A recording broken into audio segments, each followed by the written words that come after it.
We're live. Welcome back to the Luxury Live Show. I'm your co-host, one of your co-hosts, Amy, and I have Kat L with me. And of course, today we have Maddieshops coming back Hi. on the Luxury Live Show, chatting with us. Yay! We're gonna get an update from her on her Hermes journey, and of course, we're gonna answer some of your questions. And we also encourage the live audience to, put your questions. And it's gonna be a chit chat.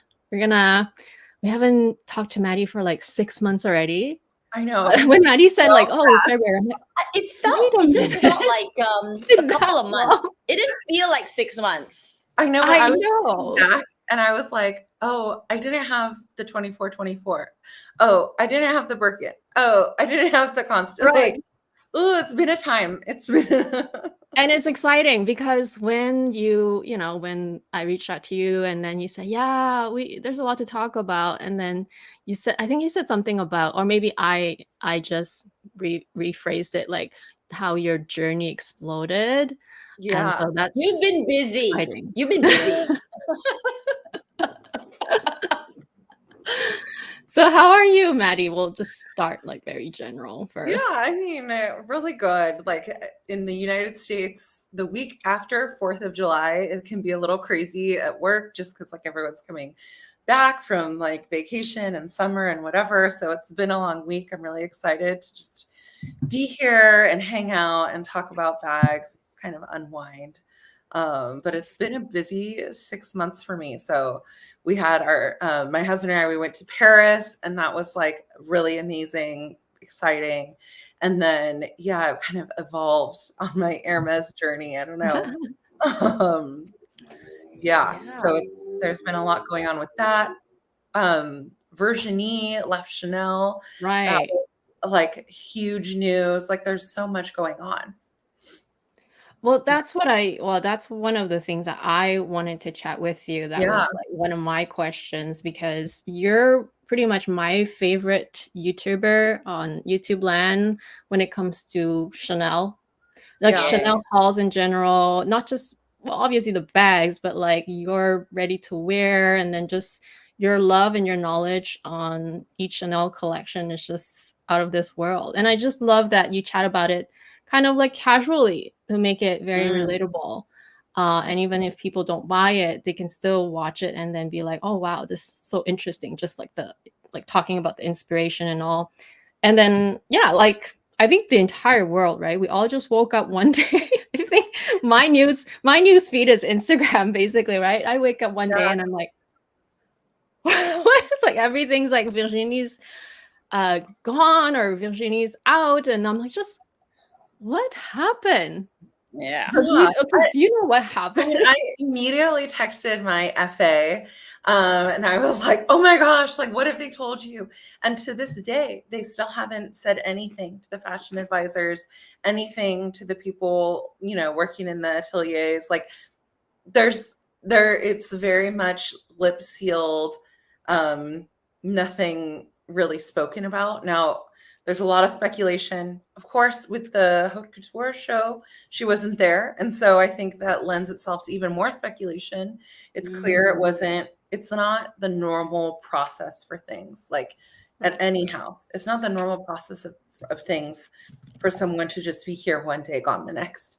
And everyone was, you know, speaking the party line, saying that she wasn't involved in this collection. It was designed by the house.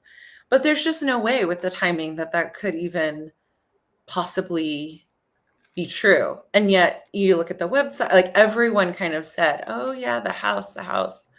Um, it's it's very interesting and super heartbreaking for me personally. Like I felt like with Virginie, we had something really special in her designs.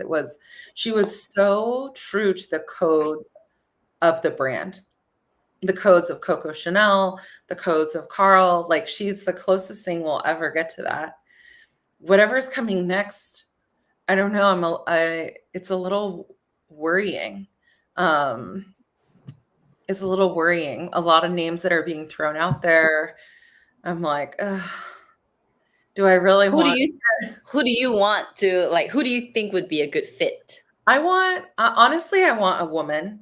I think there's something special about women designing clothes for women, and there's something always a little like, I don't know, there's like weird tension, right, with the male perspective, male gaze. Not to like bring it down to gender, but like, you know, masculine and feminine, maybe you could just bring it down to that. But I couldn't think of anybody. Like, I think it should be somebody that they know that we don't know. I would have wanted it to be somebody that she handpicked, but I think that's out the window. I just, like, I don't know what could have possibly broken down there. Happened. You know, like there's a lot of folks pointing to, you know, the CEO, the former Unilever. Like it's like having the CEO of Johnson and Johnson lead Chanel. It's definitely going to be a different ethos. If Yeah. you think about the way those businesses are organized to run. I don't know. Do you feel that she left on her own, or that because from all the, again, I didn't read too much into it, and like you even said, nobody, even your essays, didn't Yeah, really I spoke mean, about it. the best, obviously, employment at that level is very complex, right? Like, surely she was on some sort of contract. And so, in order for Chanel, and France is very employee friendly, they're not employer friendly, they're employee friendly. That's right. And so, in order for like Chanel to break the contract just like that, I mean, maybe it would have been written into her contract she had a giant payday, but I can't imagine them wanting to give that, you know, when it had a reasonable end and all that they were saying is that things were going well. So in my mind, the only realistic option is that she just left because of the dynamics of like the employee contracts and friendliness. But obviously it's different at that level, like celebrity, whatever, multi-million-dollar level. Do you feel, I mean, this is coming from, I guess, our level, so I don't know how it would affect her, but do you feel like how, you know, when she took over, people were not sure about her taking over. I guess, you know, Carl's put on this pedestal too, right? And he's been with the company for so long, and he's done such like beautiful shows too, right? So we, when she took over, there was a lot of criticism about just not, basically almost not being confident about her being able to kind of carry that legendary Yeah, I mean, I see the argument, right? Like I see the argument. I feel like do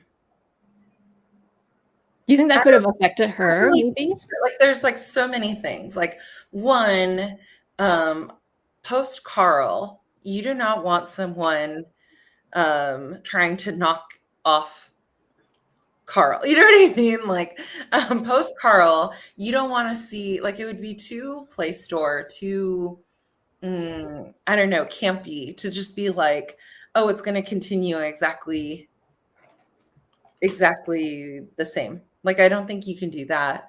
But I think the people that are like, oh, there's like, she's not fulfilling, living up to whatever his excellence. It's like, she is literally worked under him for many, many years, you know, like he molded her into the designer she is today. And what you see today is going to be like, I think my opinion is that it's like intentionally pulled back, because trying to like hype it up the same way, it's just like you would never even get there, right? You have to be like intentionally a little bit more pulled back, reserved, a little bit more exacting, a little bit more, you know. But I think definitely Carl's legacy is totally intermingled with Chanel's now, totally intermingled into the codes. And I feel like she honored those. And like a lot of the things that he did, if you, the Met exhibit on his like portfolio of work called A Line of Beauty, it was like organized in a really fascinating way where on one wall, there'd be like a flat wall. and like very statuesque sort of mannequins. And then on the other wall, there would be like a curved wall. And then there'd be sort of like more lifelike mannequins. And they had kind of sorted all of the, and then in the middle, there'd be one in the middle that kind of blended the two ideas. And there were all sorts of different ideas that he played with. Like, you know, there's the idea of tailor and flue, which is like dresses and like menswear tailoring, and like the balance of those two. There's like the very classic, like curved, you know, historical, and then there's like futuristic and like the robots and the innovation. And he would like combine the two. Like you would see it, you would see like the nature, which is like curved, and then like industrial. And she definitely played with all of that too. Like you could see it in all of the designs, like the interplay between like these ideas with tension. I think she did a really good job balancing the tension between like, yeah, structure and flow. I have an opinion, but I'll share it again. And I'm coming from a non-hardcore Chanel like follower, right? Because I'm just, you know, at the fringes of it, looking in. So my thought is that she's done what she can do, but because like I think I agree. I actually really agree with you when you said that when Carl left and she took over, she had to go opposite. She cannot follow Carl. Like otherwise it's like you say, like a playbook, right? It's exactly the same, nothing changes. So what she did was make it more wearable. And I think we can all agree, right? Her first couple of collections is all wearable. Everybody felt like, oh, I can own something Chanel now. Like it's like something I can visualize wearing something that I can use in everyday life. So that was, to me, like explosive, right? Because everyone's like, oh my gosh, I can buy now. It suits me. I can adapt it to my lifestyle. It's not like Carl's, you know, flamboyant jackets that you only wear once in your lifetime. It's more, yeah. So, but my point of view is that because that was so successful for her, that this sort of everyday Chanel worked so well that she went on it for too long. This is kind of my thought. This is like I felt like every season was not it's not distinctive enough. Like because I'm not diving into the collection, right? But just from a season to season, there's not, yeah, it's almost like, wait, I think I saw that. Was it this season? Did I see that last season? And on top of that, every season had the same colors again. This pastel, pink, purple, green, blue. I couldn't disagree more. The Dakar, hello. Like the Dakar. No, so I felt like maybe after a while, like how long has she been? 3 years? 4 years? 5. 5 after 5, yeah. Over. Yeah. So yeah. Maybe it could, maybe because of that. Also, I mean, obviously, like you say, it's very complex, right? But I'm wondering whether there was some pressure for her to make it different, like because it's sort of blended. Like there's no not no hype, but it's not like when Carl does a collection, it's like, oh my gosh, there's a rocket in the middle of like the museum and things like that, right? So, but is that even appropriate in like, true? Correct. So I wonder whether that was that comparison, that contrast, that after 5 years of like really helping Chanel bring up the revenue, but it's still not enough. That could have either pushed her out or she just said, you know what, that's it, I'm done. No, I don't know.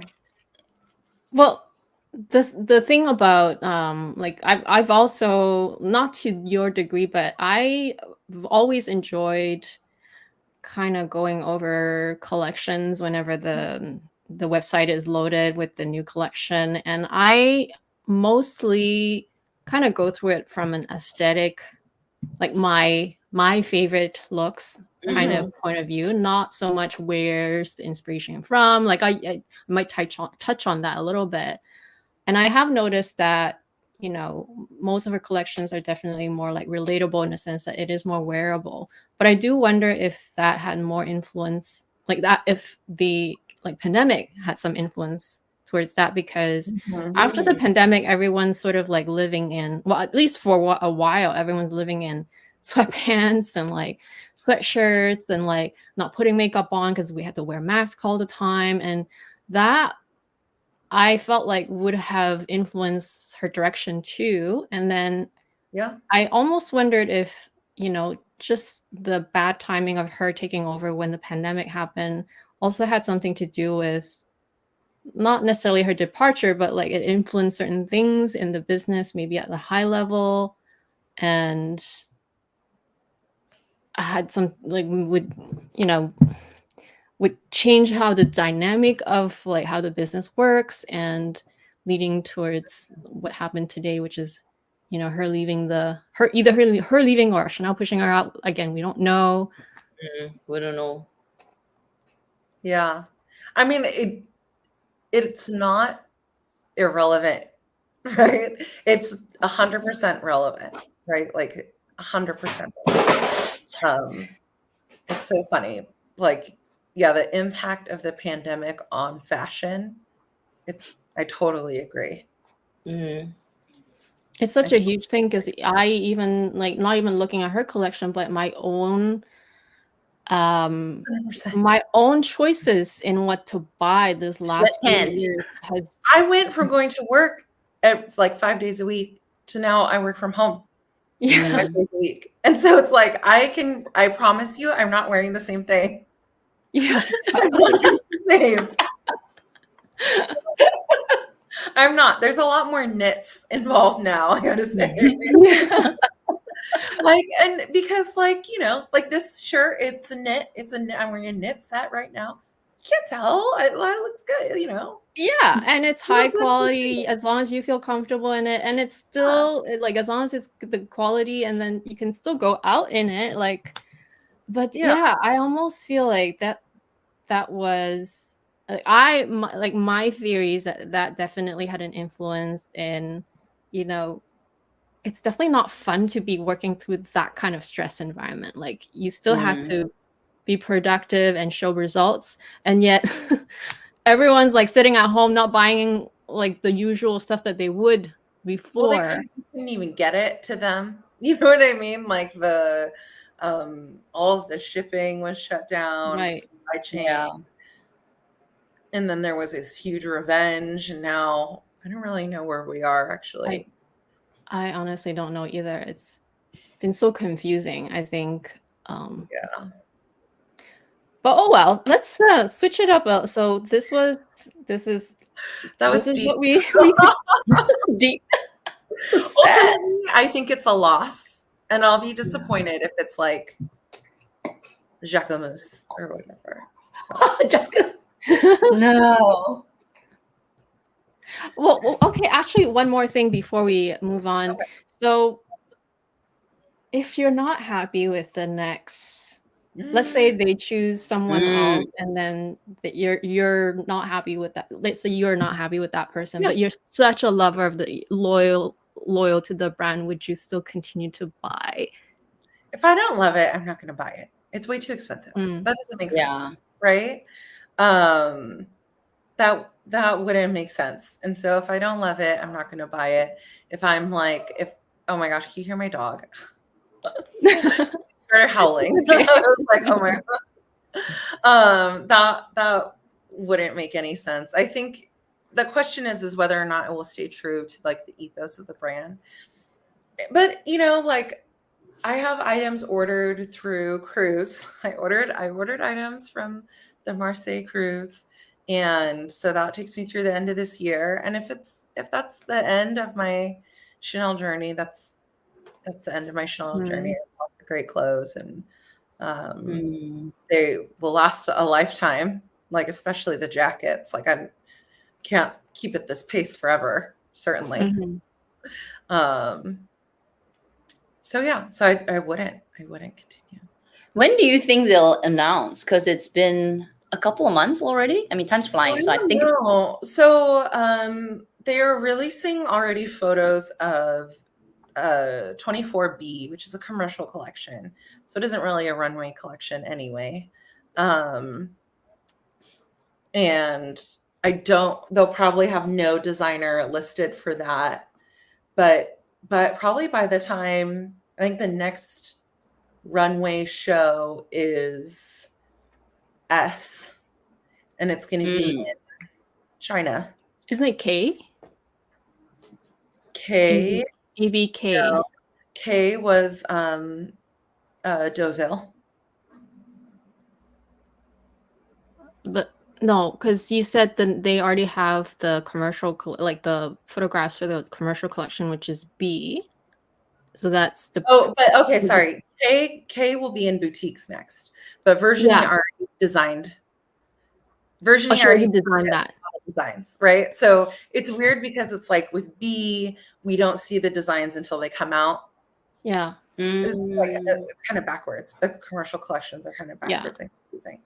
Sorry, but the runways, the most recent runway was Haute Couture, but before that it was Cruise, and so it's Cruise, Haute Couture, and then it will be S. Right, okay. Will be the next runway, and so they have to have a new designer by that runway. Sorry, I was speaking about it in the order that we see the designs. Right. They are designed. Makes sense. Yeah. Okay, let's pivot to Hermes, since your journey has it's definitely changed. One of the questions, we'll leave with that first. One of the questions from our audience was, what's your ultimate Hermes bag? So maybe update us on what happened and then tell us what's still your ultimate dream bag. Okay, well, should I start with what happened? What happened? Well, since we last spoke, which was February, right? That was before your trip.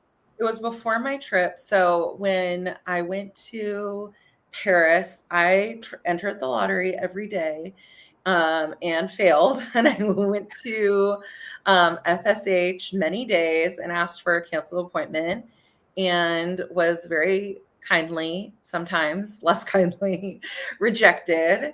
And then towards the end of the trip, I went to George Cinq, and I was like, today I'm going to try a different technique, because I was like, the Birkin Kelly, it's not happening. And so I walked in, they said, what are you looking for today? I said, I'm looking for a 2424 mini. And they were like, just one moment, please. And I already purchased some things in Paris by that point. I got a wool coat, which is very beautiful, and a belt. And my husband got a watch strap, like an Apple Watch strap. And they were like, oh, great news. We just had a cancellation. Sure. Surprise. Perfect. Like, really? Divine timing, right? They were like, you're looking for a 2424? And I was like, yes. They're like, let me go check. And they went and talked to the manager. They're like, great news. You just had a cancellation. And so I got my 2424 in gold. And I actually wasn't really expecting. I was like, I asked for Baton because that was the one that I saw that I really liked. Yeah. But actually, I'm loving the gold. I'm going to be honest. It's so easy. It goes with everything. It's a great bag. I just this morning had a full review video of this, but there's like a million different ways to wear it. And so I was like, this is great. Plus in Europe, this is so much less expensive than it is in the States. Like I think I did maybe with it, the price was like maybe $3,000 less. And then it was like a lot less. It's very expensive in the States. In the States, it's almost $10,000 plus tax. Yeah, I remember you talking about it because we were just like at the end of the conversation last time, you were saying how didn't your essay actually show you one, but it wasn't the color that you like or something? Oh, well, he showed me one, but I was not prepared to spend the money. Right. Because Okay. like, I didn't know anything about the bag. I never thought about the bag. And then I was like, it's how much? And it's like, oh my God, it's $10,000. And I was like, no. I need to wait for like my Birkin, you know, like what are we doing? Like, no, this could never be. But then I saw someone in the wild with one, and I was like, wait, that actually looks really good. And then, yeah, and it does look, and I get so many compliments on this bag, even from people that don't know anything about bags, because you could just tell it's like so beautifully made. It's just like, it really is stunning. It really is good. And I tied this giant scarf on it. I was just being For cute. the love of bags says, loved your video on the 24-24. Thank you for watching it. Really in depth. So yeah, with the palladium. And then when I came home, well, hold on. Let me just go. I want it to be more show and tell. So let me. Should I put you more bigger? Well, let me go get what I'm looking. Okay. Okay. Make her bigger. Let's make her bigger. Because then you see the bag. For visual aid. I need a visual aid to tell the story. Hold on a sec. Oh, there. We got. Oh God. We got you. You have more space now to show us. Oh, here I am. Hi. Hi. And so then I came back, and my wish with my sales associate had been for a 35. Now, here's like the good news and the bad news about asking your SA for a 35. The good news is there's not a lot of competition. Not a lot of other people will have asked for it because it's not as popular with most people. But the bad news is because of that, they don't get very many. And so it must have been like 3 weeks after I got back from Paris. It was like too soon. Financially, it felt too soon. I got this offer, which is another gold. She's 35. Togo, gold on gold. I don't know. Yeah, if you can see that it's gold. It's stunning. It's so deliciously yummy. It's so pretty. It's like, and after the 24-24, realizing that I am in fact a gold girly, but they're different because this one's Evercolor and Swift. This one's Togo, so they pick up the color very differently. Yeah, I feel like more bright. Yeah. The gold has a little bit more amber, like orange to it, but in a good way. But it's it's different.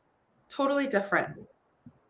But still really good. Like this is just like, it's so good for work, for everything. Like, interested in the Chanel Kelly bags in the background.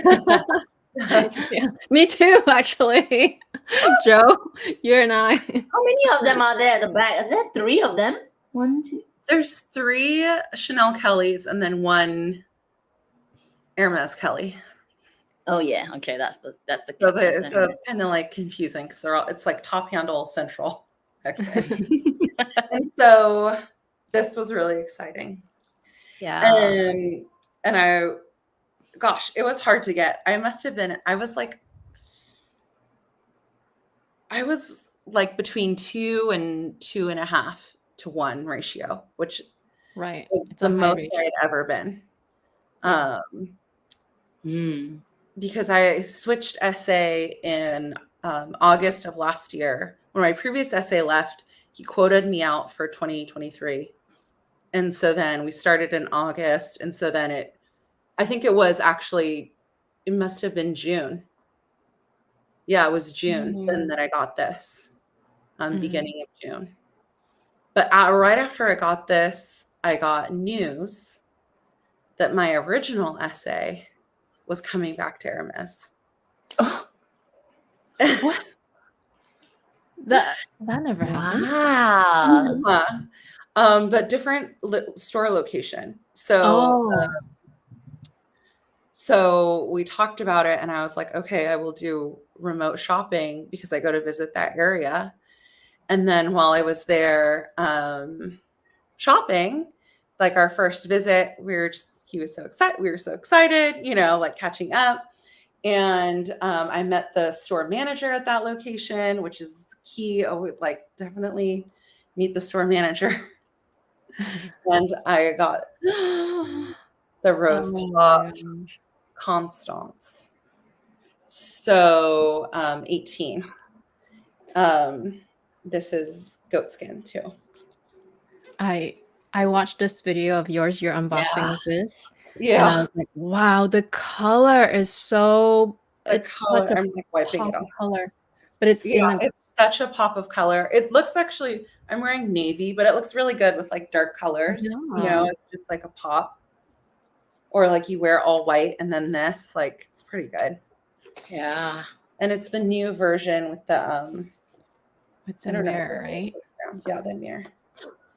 Oh, so now it makes all the sense now, because I think in the video you mentioned that you changed home store. So Yes, it's because you followed your original essay, I basically. followed my original essay, Oh, that right? makes Because we more just, sense. Yeah. yeah. So because we just have that, because in the US, your relationship with your sales associate, I think, is the number one most important thing. Mm. Number two is like, yeah, loyalty spend, blah, blah, blah, whatever. But in the US, number one is the relationship. That's from my experience. Mm. I have like the bags to show it. And it is hard because actually Let's go back. yeah, Let's thank try you to for show it. your show and tell. That's amazing. Oh my gosh, so now did you actually put a new wish list now after your I have a new wish now. It's for a Birkin 25. okay. And actually, it's been updated even more than that because I saw the color Rose Darling. And I was like, I think I need something in Rose Darling. Yeah. So Rose That's Darling, beautiful. but not necessarily for the Birkin 25, right? No, Rose Darling for the Birkin 25. Oh, for the Birkin 25. You're Wow. that specific. That is going to be a That's hot like one. the tippy top, but I'm like, oh, I'm open. And I think Yeah. I also like, we just have the trust, right? Where I don't need to be Yeah.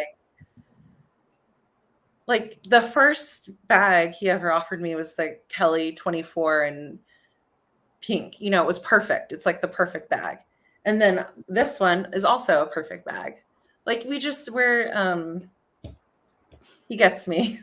Yeah, that essay just understands your aesthetic. Would you say that, so what would you say your ultimate dream bag is then? I mean, like I don't know. I think I have my dream bags. I have dream bags. That's the other thing too. Like I have my ultimate dream bag. I think it's for Hermes, my ultimate dream bag, I think, was this one. Wow. Forever. Actually, I wanted to ask, Travel and why this one? Why is that your ultimate, like, because this basically is your first request. Well, your first quota bag request with your store, right? Not the Kelly, was that also? The Kelly. What do you 20. mean? Like I guess I didn't request a Kelly. I was just offered a Kelly and I took a Kelly. Mm. And it was perfect. So I guess this is like really my first request asked and answered. You know, it's like, you know what this makes me feel like? This bag makes me feel like when I first got a Neverfull. Wow. When you first got that Neverfull and then you're like bringing the Neverfull to work and you're like, oh my gosh, you guys, I'm bringing the Neverfull to work. Like, everyone's gonna think like I'm like, but that's literally how I feel with this one. You know what I mean? And like the Neverfull, like back when I first got a Neverfull, I got an LV charm to put on it, and it was remember like the facets charm or whatever. There were like a bunch of bag charms they sold, and I'm like, oh, I'm gonna put my charm on it. You know what I mean? Like the same exact thing over again. And I was like, the Neverfull, I got the damier bean. And I was like, it's dark brown, but it goes with everything. This I'm like, oh, it's brown, but it goes with everything. You know, like, I could wear all black and this, and it's totally like I don't And you got a really good combo because gold on gold and Togo. Like, oh, it's really yummy. It's good. yeah. And the 35, it's a good size, like for work, for travel, for me. Like, is it heavy? Yes, it's heavy. But I'm not like, I don't know. taking it on a hike, you know, like. So actually, speaking of your 35, someone wants to know, and I'll put you back on on the big screen. Do you baby it? Do you baby your gold Birkin? Still a little bit. I guess in that when I traveled with it, I put it in another bag before putting it under the seat, right? That's a little bit babying it. And when I went out to drinks after work the other night with this, I like pulled a chair over to put it on. I was like, I don't want to put it on the floor. You could, you know, I have to get one of those bag holder things. I think we all do that though. That's not super the bad. That's not bad. That's how I was with the Neverfull at first. And then towards the end, I'm like, this, you know, like throwing the Neverfull around. I don't need to be big anymore. I'm like, be back in between you. Yeah. But yeah, so yes and no. I think just because it's new. New to me, and I still have that feeling, and I'm a little bit like, oh, I'm not going to put it on the ground. But no, I would still never put it on the ground unless it's my carpet at home. Yeah, right here. Yeah. But you know, eventually with the Neverfull, I could put it on the ground. I didn't care. Yeah. Why did you choose okay, I have to ask, why did you go with 30 and not why do you go with 35 and not 30? Mostly like my laptop and travel. Like something a little bit bigger. And I think a laptop technically would fit in a 30. Like I've seen videos where like technically it fits. But this is like you do not need to worry about it. Like you do not need to worry about it fitting. It's truly, I think this is like truly, like Neverfull equivalent. So you treat this as a work bag? Yeah, work bag. Okay. Work or travel bag. Right. I mean, it's like, and I take it like last night I took it to dinner because we went straight from work to dinner. But it's not like I'd take it to dinner if we were like at home. Yeah. Like starting at home, I would switch to like this. Yeah. Yeah, that's cute. This, I mean, is good like any time, any occasion, any reason. But yeah. So now you have a Birkin. So you got the Birkin, you got the Kelly, you got the Mini 24, you've got the Constance. I have too many bags.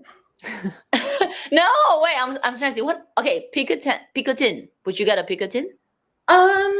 Maybe in the right color. Like it's cute. I'd like a small one in the right color, maybe. What about a Mini Kelly? Yeah, I would take a Mini Kelly. That's one of the questions someone wanted to know. There's actually more than one person that wanted to know, is the Mini Kelly on your radar? Sure. Okay. I am not like, I have to have a Mini Kelly, like, you know, like, and so in that way, I feel like the best way to get a Mini Kelly is to like have your mind set on a Mini Kelly, be very clear you want a Mini Kelly. Yeah. That I would take one if it were offered to me.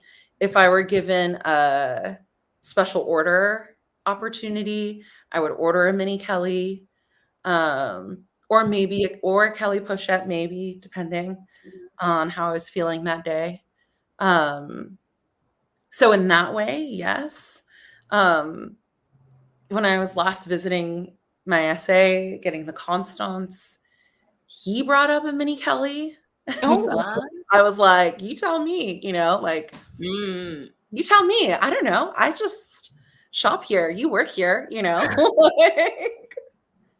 Oh my gosh, Mini Kelly in the Rose Darling would be so it perfect. Would be so perfect.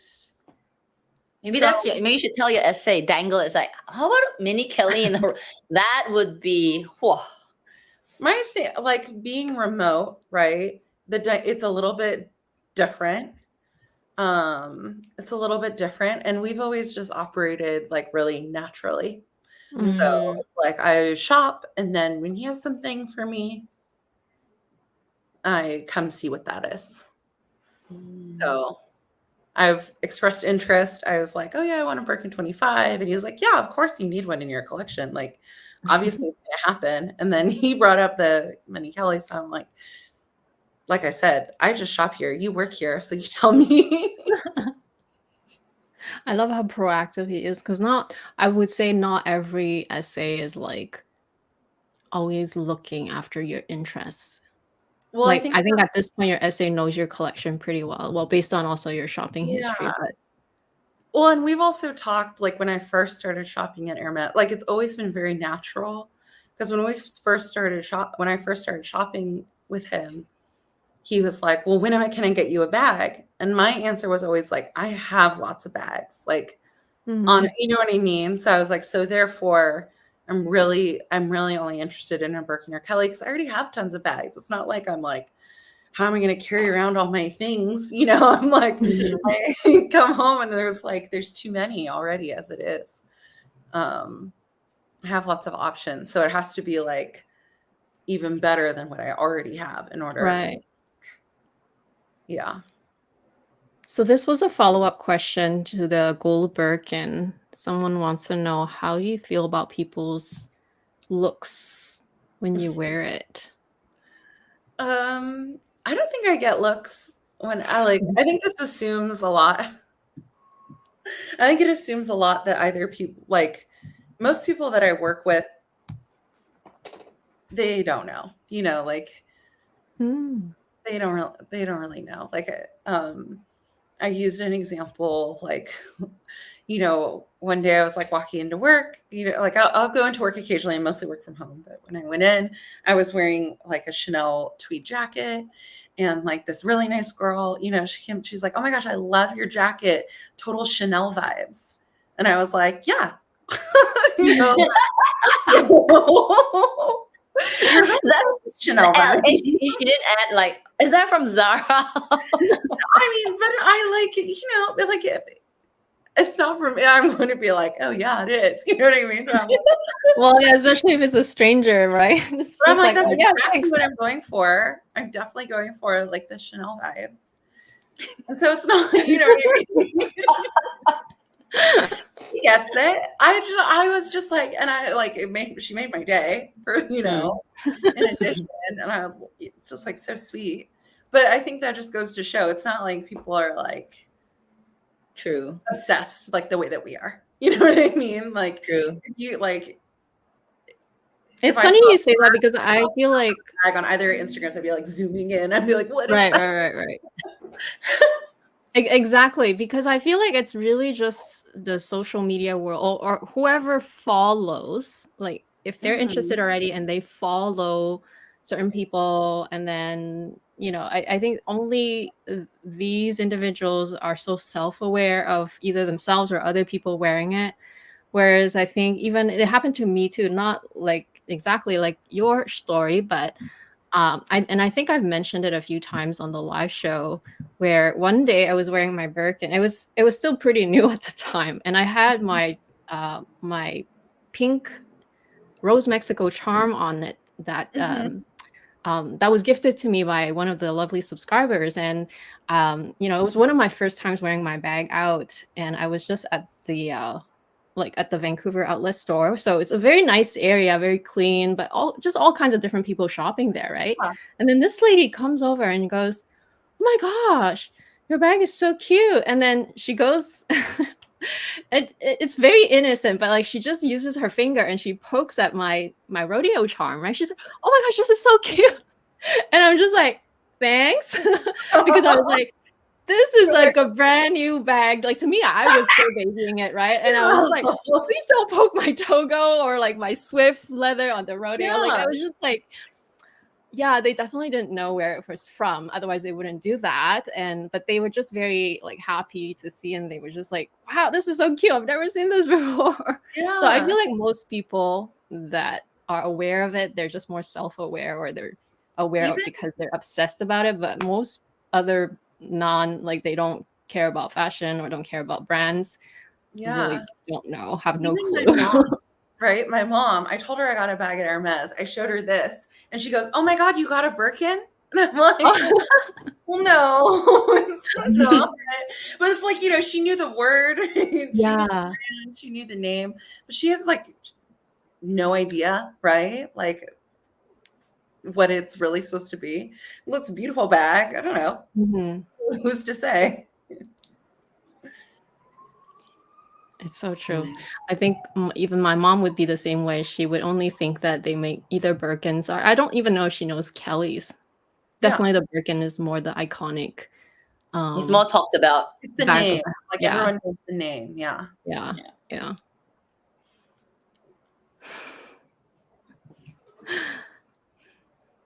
Joe says she loves your combination of your 24-24. I have to say you're very lucky with gold like gold color and pink, obviously, because you love pink, but with the gold. Yeah. It's like.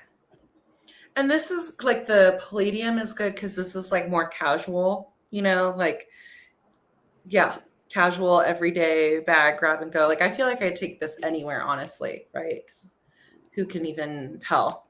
Yeah. Right. And then the Birkin being gold hardware, I liked that because it's actually my only bag with gold hardware from Hermes. Right. Yeah. I think palladium is so fresh. Like it's sophisticated, but it's because the bag's already quite like loud, right? Loud as in whether it's the brand or not, but it's because it gets louder if you like put a horse and a scarf.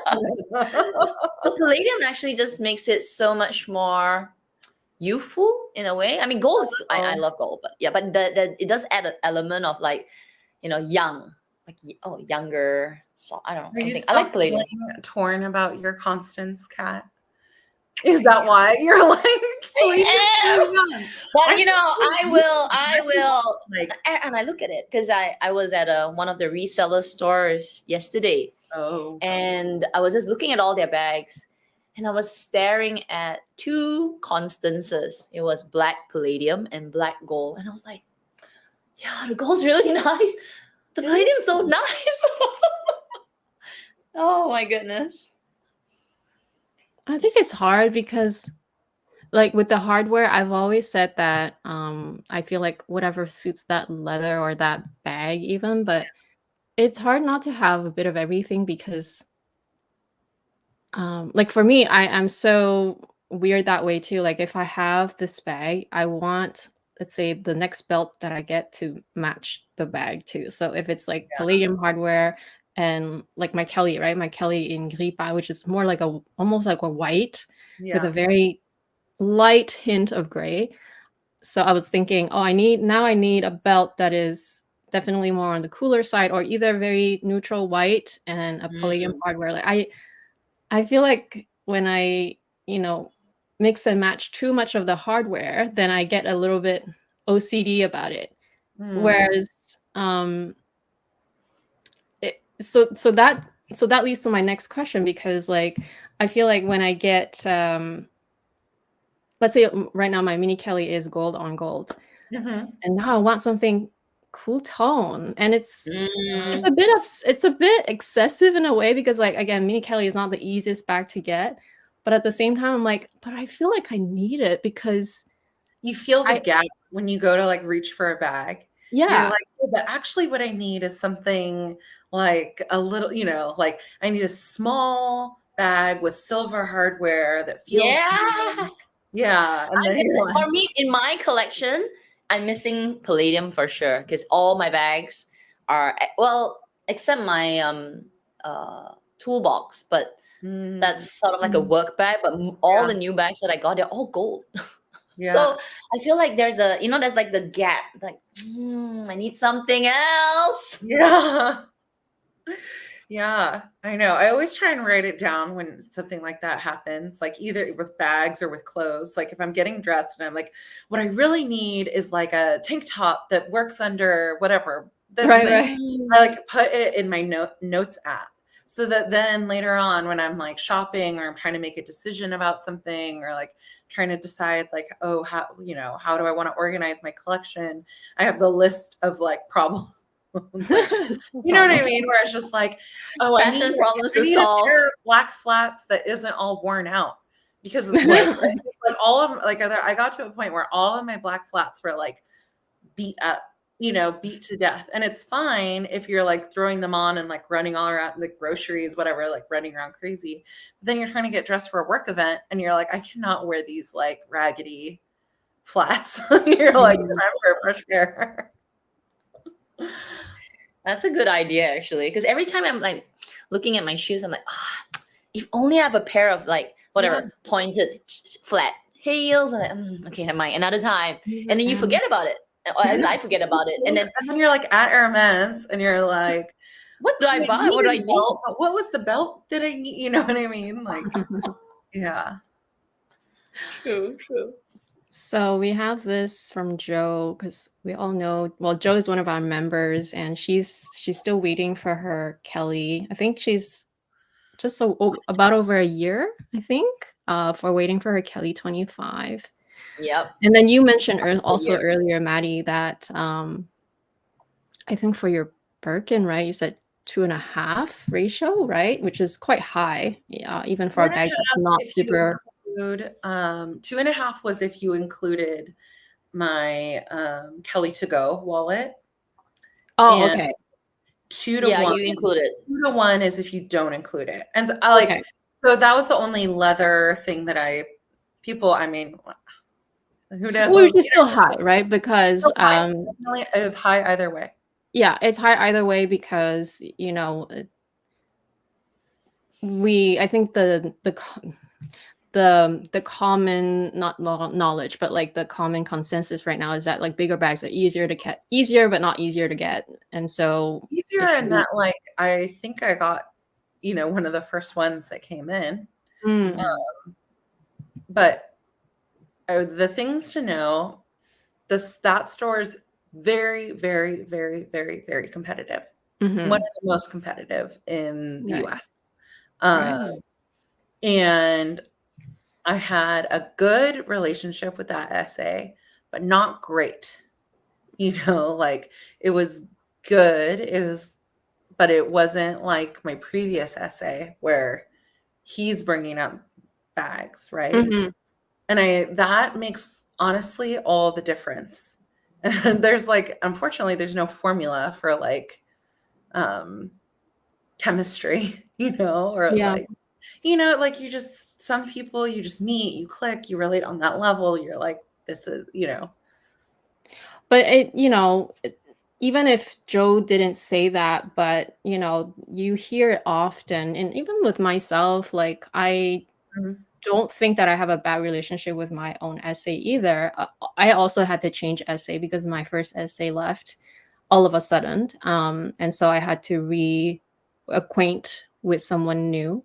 And it's been a little while now, so it's good now. We're at a good, I think, understanding, but it's still not what I would describe as like, like them, you don't, I feel like I'm always the one to be proactive, and I'm always the one to need to do the due diligence. If I don't mention it, I feel like I would not even be considered. So, and it's just the relationship that I have, not complaining about it or anything. It's fine, but it's this is just my story. And then there's many other people. Some people have had it even worse or better, and it's just a very tough journey. So how do you? I mean, like, some people are not on a path to a bag at all. When I said like the SA that I worked with for from August to June, and so it was like less than a year, right? Less than a year. I spent a good amount.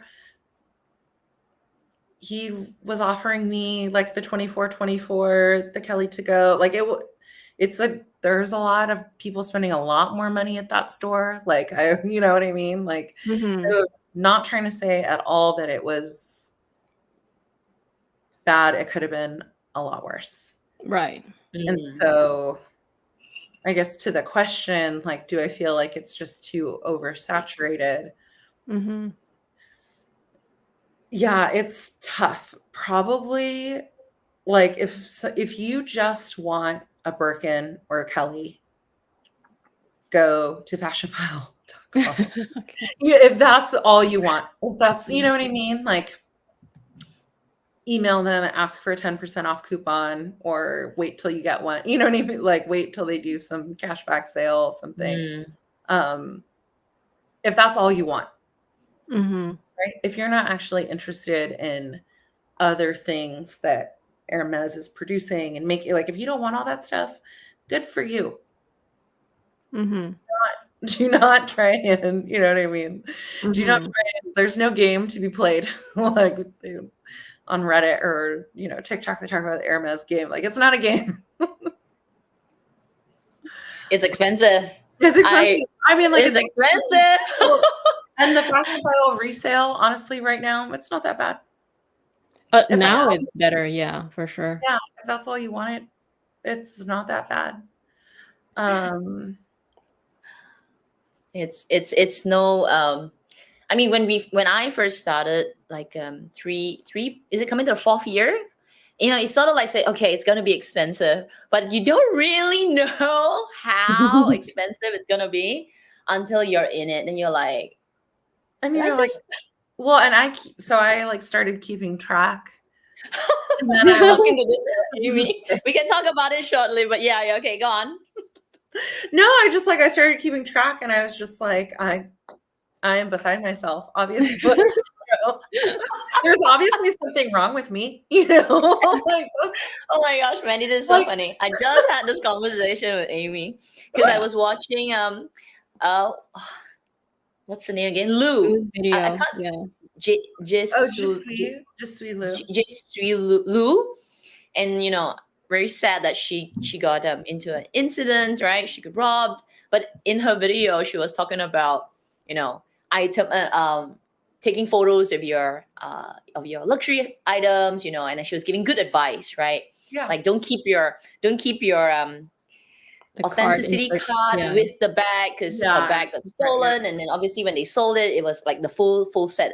So anyway, in her video, she was talking about, you know, taking photos, and I was like I was watching her video like, oh yeah, I haven't taken photos of a few new bags. I haven't taken photo of my green Chanel Kelly. I haven't taken photo of my box and some of the jewelry pieces. And I thought, okay, you know what? Since I've got a bit of time, I decided to take some photos, and then I went down the rabbit hole. I spent the whole day taking all my luxury things. I'm talking shoes, jewelry, clothing, bags, and I filled up an Excel worksheet. I was like, and then I was itemizing all the serial numbers, everything, and then I did a equal sum bracket, everything, and I was like, it's like when people, like when people ask me, they're like, "Oh, how'd you get to be a VIC at Chanel?" And I'm like, "There's only one way." One way. I had a moment. I had to walk away from my computer, like.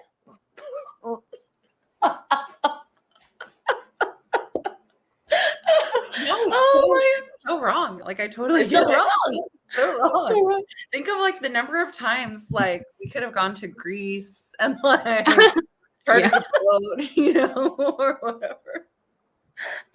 Yeah, but so I like the next day I was like, oh my god, I'm gonna be a Lux monk for the next 2 years. Never buying it again. You know, I went through the grief, the grief moment. I've been talking about on my channel. So I got 24, the Constance, my Birkin, the Green Kelly, like all within the last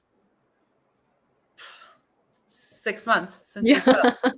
And I am going to get my bag collection down to 20 bags. Yeah. And I'm going to keep it at 20. That's my thing. That's my new thing, because same Kat. And like, don't do the math, like whatever, 6,000 times 20. Don't do that. Get it down. Average. That's 20 so painful. And I'm going to keep it there. And I'm just like, that's it. Like, that's it. That is enough. That is enough. And you know what? Like, these bags will last multiple lifetimes.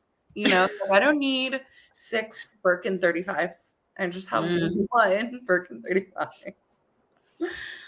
Yeah. Yeah, I mean, it's never about need though. I like that's probably never really the reason why we buy these things. It's just Well, because yes. we just love it so much, right? And Pushing returns true. on love. Oh, but yeah, it is a lot. It's a lot. But then again, like you said, you know, it brings other joy. So here we go, justifying it. I'm happy. I'm wearing it. I love it. Makes me feel good. Yeah. Dollar value to that. Yeah. Can you put a price on fashion? Very hard. It's very hard. So much money has come and gone, and like, and then whatever's still left in the collection. I mean, even without the spreadsheet, and I, you know, when Kat and I were talking about it, like I didn't do it to that extent because she started doing everything, right? But I kept some, like I've always taken pictures of my receipts in the past. Yeah. So it's somewhere on my phone. So if I ever have to look it up, I do on the search, Chanel receipt, it'll pop up, right? Really. Now the photo search function has So changed. good. Yeah. So it's all there. Really? It's I've never somewhere tried in that. the Let me try. cloud and Oh, it's on the so good. phone. Yeah. So I know I'm covered there like that way, but never like really in a like a spreadsheet way. But I mean, like you said, average 6,000 times 20, and that's just the bags. That already gives you an idea of what you're looking don't do at the figure-wise. twillies. Like your brain will explode. Yeah. It's hard to put just a price on these things, that's for sure. Yeah. Let's see. I think you've influenced several people about buying the 2424. It's so good. I will say, like, probably the most underrated.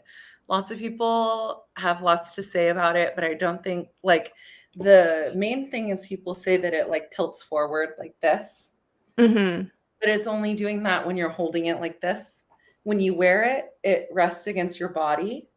And then because your body pushes this out, let's see how much physics I know. So it's like the force of this pushing it out actually makes more downward force on your shoulder, keeping it on your shoulder more. Because it's like cantilevered or something. Right. Does anyone remember high school? Okay. But every bag has good and bad things. What would you say is the worst? So what's the worst about this bag that you found so far? The worst thing about this, well, I have a giant phone. I don't like that the phone doesn't fit back here. Oh, okay. I think some people mentioned that it's hard to like align the closure when you like the flap, right? Like when you close, when to go to close it. I guess maybe a little, but because this is hard and this is hard, you just, I don't know, and it just clicks. Oh. So I don't find it that hard. And you don't really need to shut it if you didn't want to. The way that it's constructed. Maybe it is that this hard part is swift. So it's like more delicate. Yeah.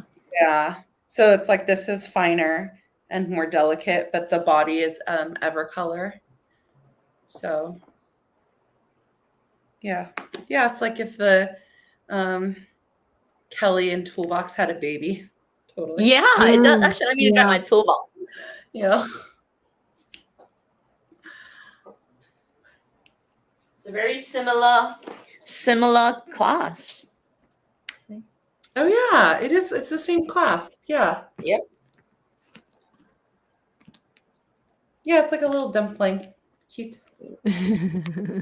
I guess the other thing is like adjusting. If you wanted to adjust the strap, it's a little hard. Like once you have it set, it's fine. but adjusting it is a little, I don't know. I'd probably have to use it more to find out. This is a big plate. I guess this could scratch over time. That bothers people. No downsides. It's great.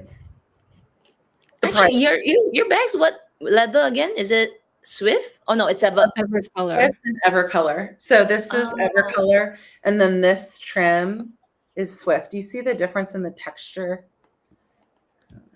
Let's see. Oh yeah, there's a little more grains. Yes. So you see it's smooth versus the grainy. You see it better here.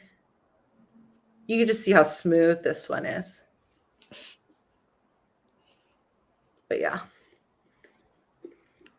The Evercolor is a really nice leather too. I like it. We've got a question here.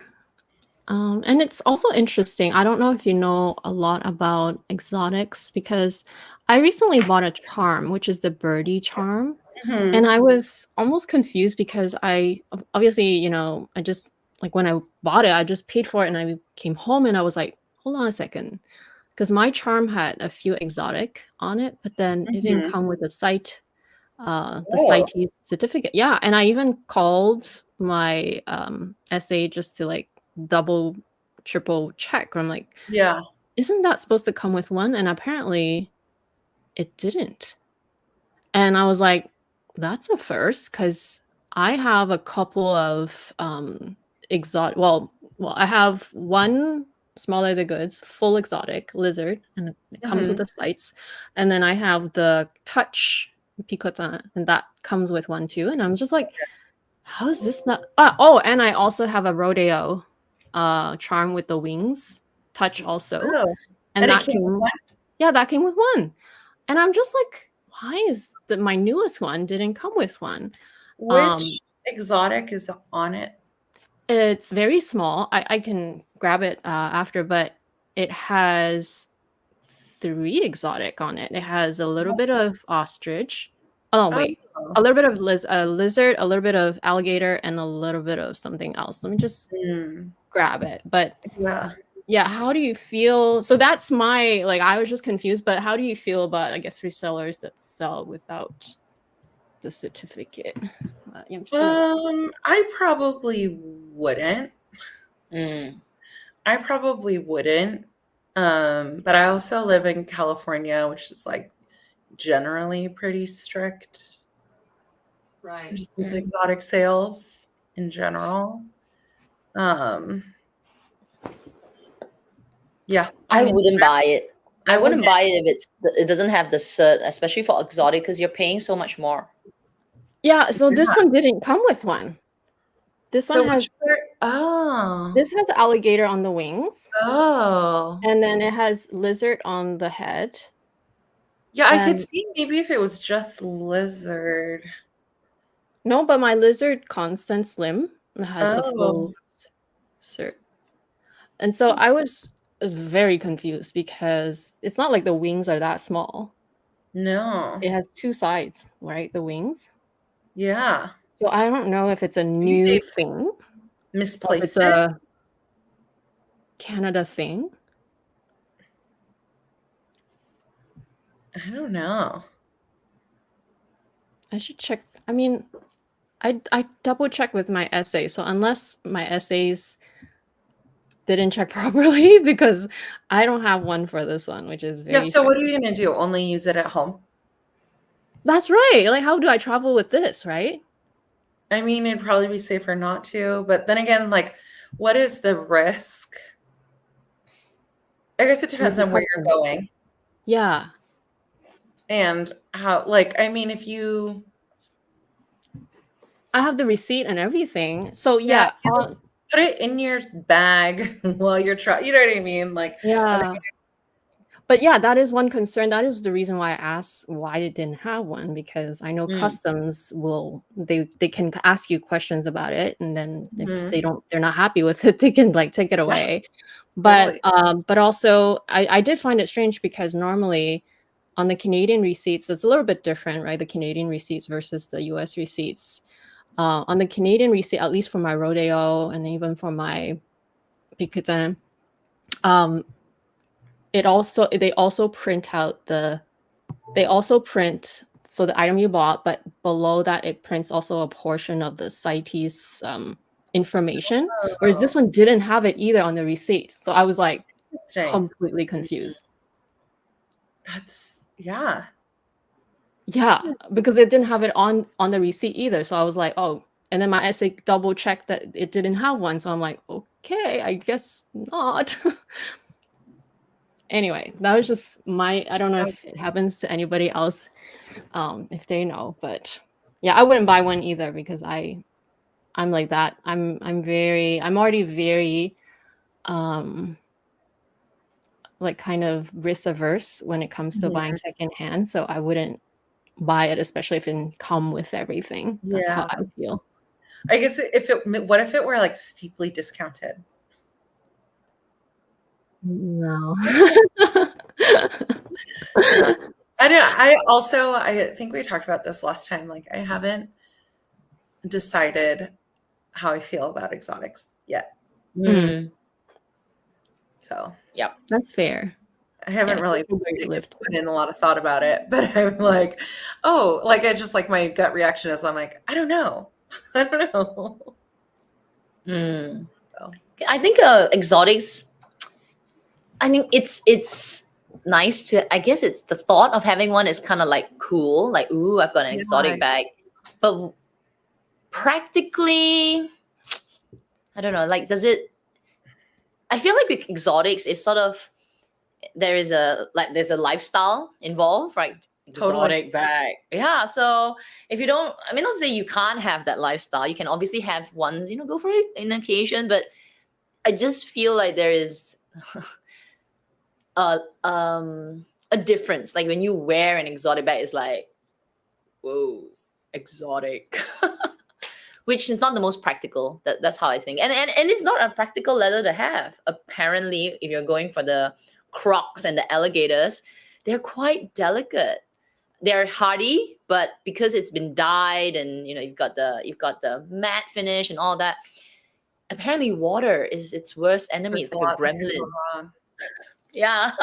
And that's it. You pay $100,000 for a bag and you get a little water, the bag turns into a gremlin. Like, oh no, it's gone. Aesthetically, I think they look cool. Ethically, I haven't decided. Yeah. Oh, yeah. And the look as well. Yeah.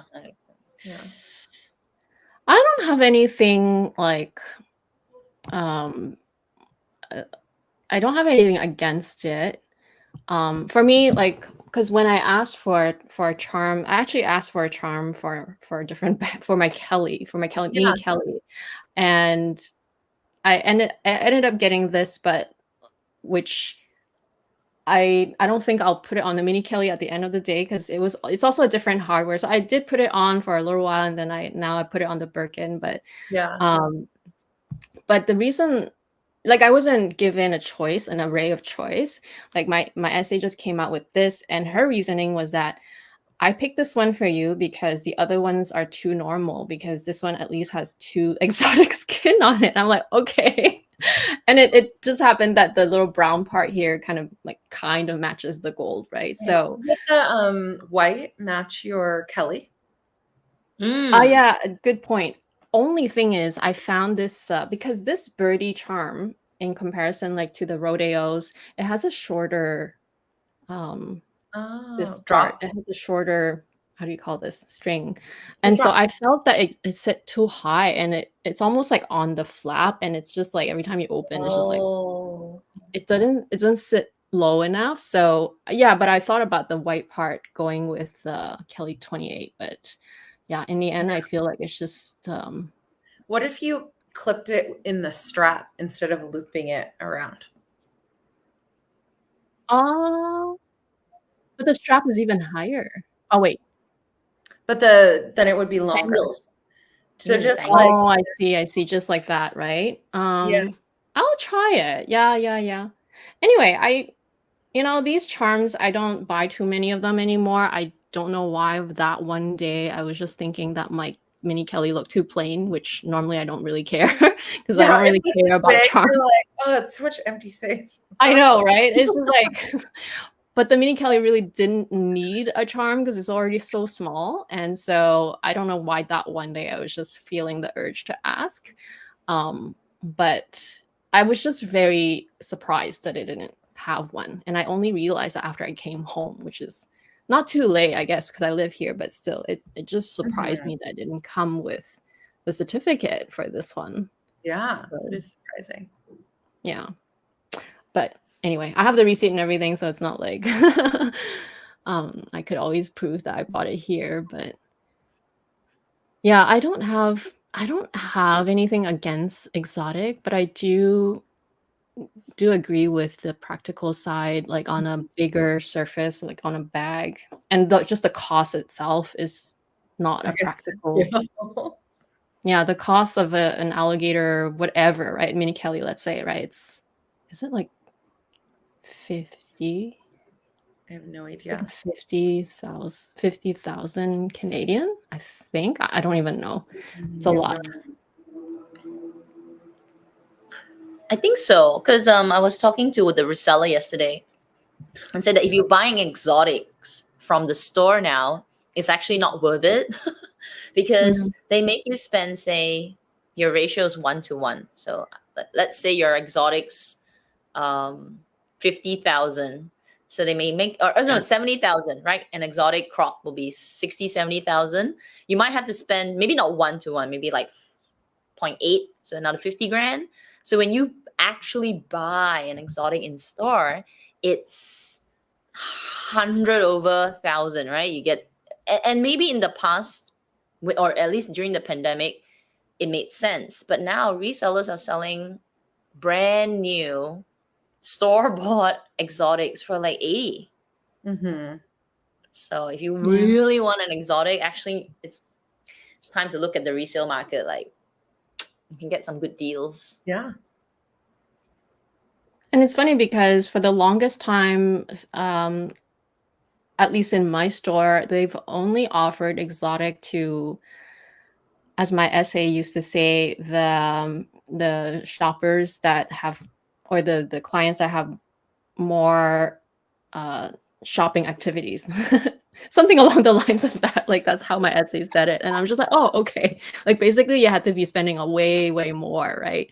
I just asked only out of like curiosity. I'm just like, do better, Amy.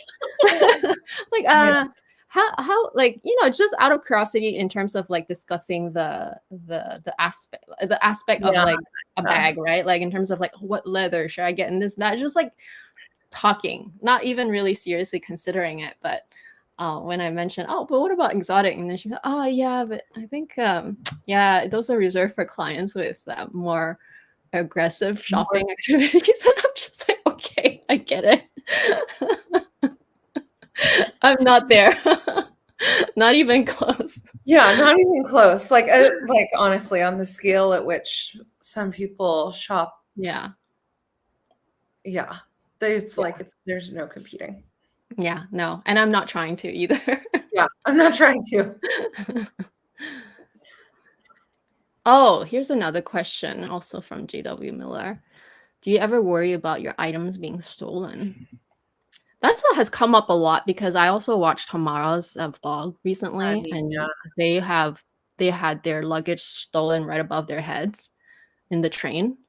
Well, so I mean, when we took the train from London to Paris, it's a little bit like, you have to know the situation, right? When you're taking a train, like I guess throughout Italy, people are getting on and off the train. So there's a lot of activity. So you're more likely to have your bag stolen. If you're taking the Eurostar from London to Paris, the train doesn't stop. Everyone gets on, puts their bags down, everyone gets off. So it'd be like a small window in which that could happen. Was I worried about our luggage being stolen? Like a little bit. Like I was like to my husband, I was like, get up there, go get our bags. Or like, you know, obviously put my valuables in the bag that I had with me. Yeah. And I think there's awareness, but at the end of the day, I insure my bags and live my life. So I mean, I guess a little, like, I try not to worry an inordinate amount.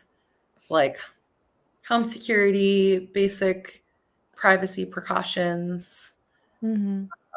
Mm. insurance, Yeah. situational awareness, That's the main one for me and us when we travel to Europe. At least, I mean, insurance, yes, but sometimes even with insurance, they can get quite tricky. They get you in the most like wording, however they see it totally, appropriate. totally, totally.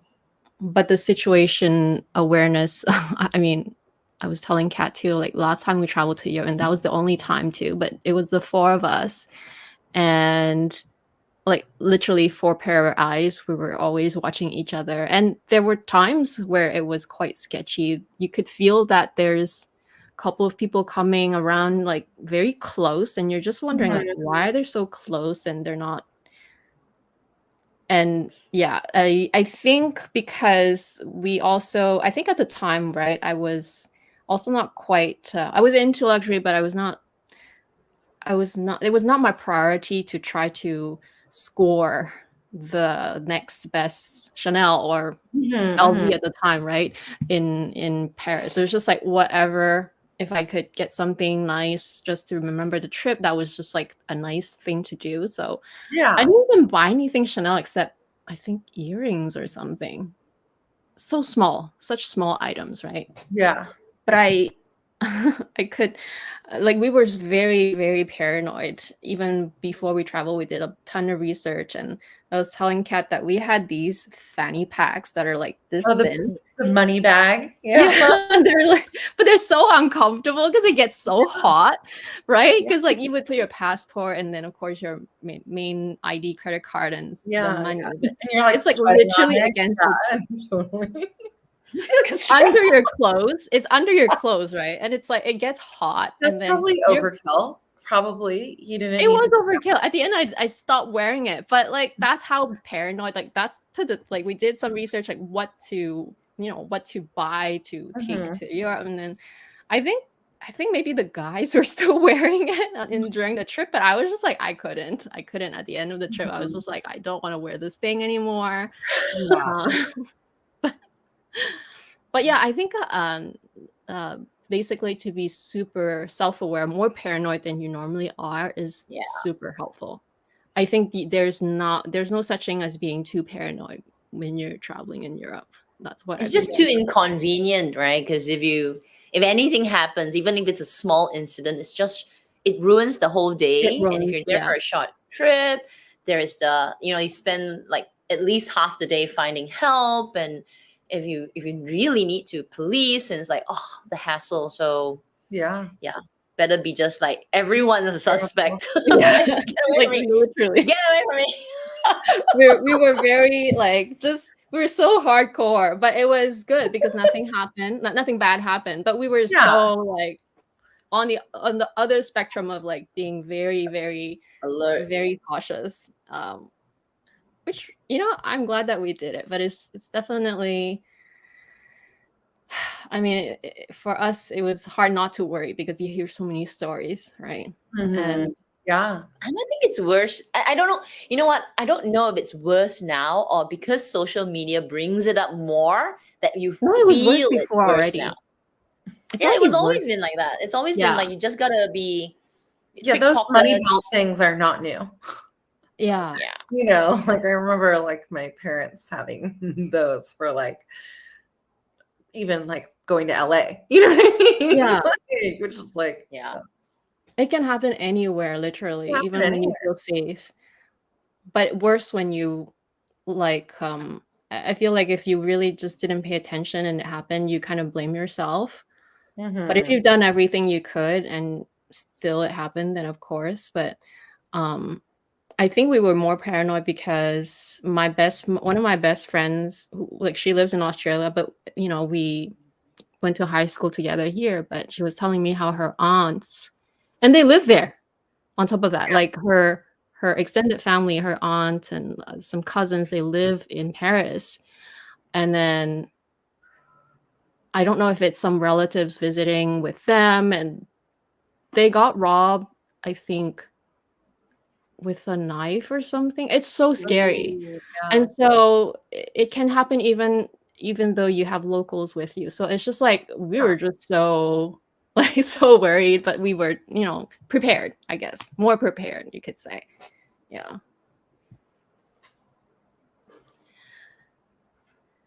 Yeah, actually, it's good to hear. I mean, it's bad that it happens, but it's good to hear situations, right? Then you sort of like, oh, that's also somewhere we got to be worried about. At least for me, I know there are like 4 places that my senses just go like, okay, we are in danger zone. The metro is definitely what the yeah. trains. Yeah. Try not to walk alone We took because Uber most of the time because of that. yeah, the train stations, it's maybe during rush hour, then you get pickpockets, but not rush hour, you're alone. It's really, really creepy there. Some of the sections, it's just like alone. My friend, I was telling Amy about it, rental car places, hyper aware, because people who rent cars are most likely tourists, right? And you're visiting, so they would target. They're like, okay, that's a tourist. Rental spots, that's another one. And then what's that place? Even outside, that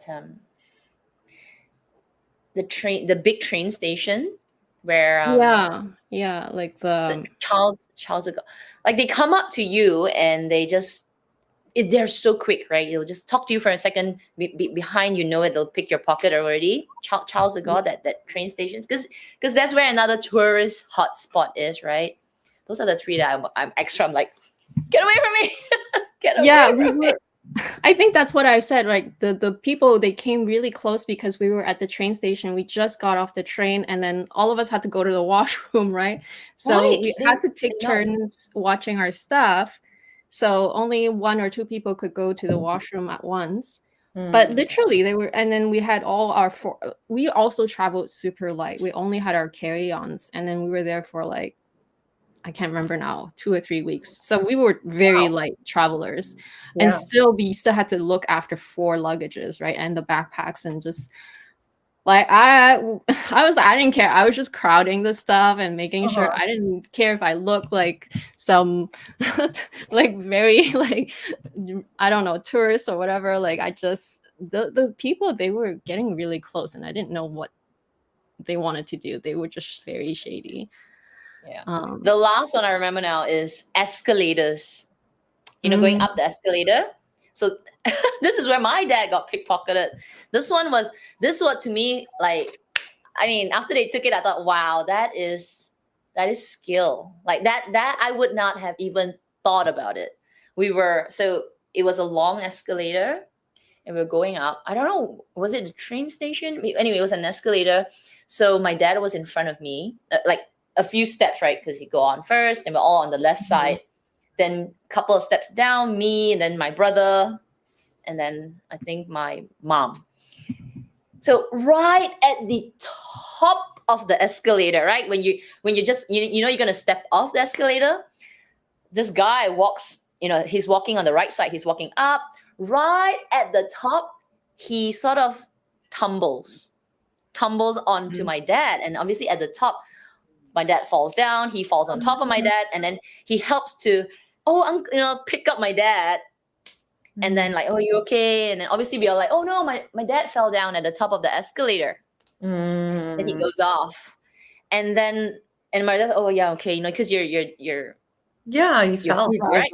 And then my brother suddenly said, Papa, check your pockets. And my dad goes, back pocket. And I was like, oh shit, must be that guy, right? Obviously that guy. So we take a chase. That's like maybe a few, like not even, it felt like long, right? It was less than a minute. We're like, oh, we took a chase. At the end of that chase, there was another guy, tag team. He said, oh, this is your wallet. So actually the guy passed us back my dad's wallet, but took all the money and said that, I saw him run this way.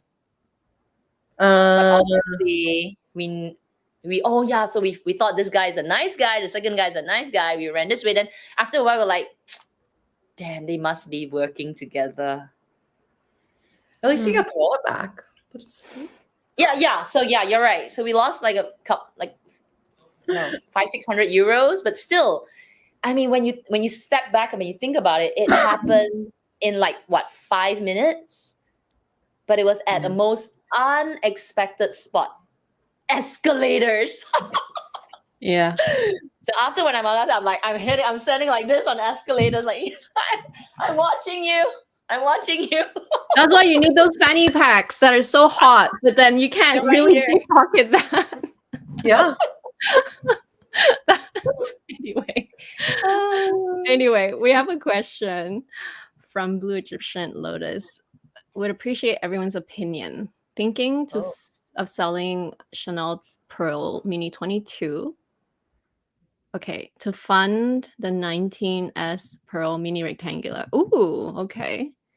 We lost Cat for some reason. But anyway, should I find a different bag to fund? What is your opinion? What's the 19S?